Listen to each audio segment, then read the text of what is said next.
The clinical assessment of suicidal tendency is currently done only by a psychological assessment, which essentially involves asking the question, "Are you suicidal?"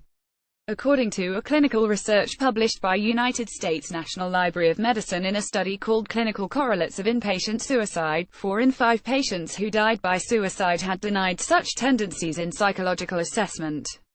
According to a new study titled Machine Learning of Neural Representations of Suicide and Emotion Concepts identifies suicidal youth by researchers from the University of Pittsburgh and Carnegie Mellon University, artificial intelligence models may succeed where psychologists don't and detect such tendencies.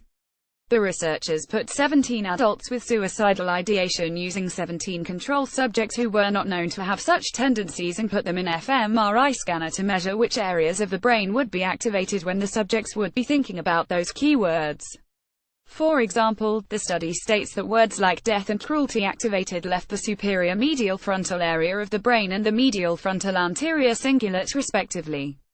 The researchers then analyzed the results using a machine learning algorithm and found that they could map suicidal tendencies more accurately than standard risk assessments. Our latest work is unique insofar as it identifies concept alterations that are associated with suicidal ideation and behavior, using machine learning algorithms to assess the neural representation of specific concepts related to suicide. This gives us a window into the brain and mind, shedding light on how suicidal individuals think about suicide and emotion-related concepts. Marcel Adam Just, the lead author on the study and a professor of psychology at the Carnegie Mellon University, stated in the press release, "What is central to this new study is that we can tell whether someone is considering suicide by the way that they are thinking about the death-related topics," he further added. The researchers claim that their method, on further testing, was able to detect suicidal tendencies with 94% accuracy. The program run using the machine learning algorithm could easily distinguish between subjects who had suicidal tendencies and ones who didn't.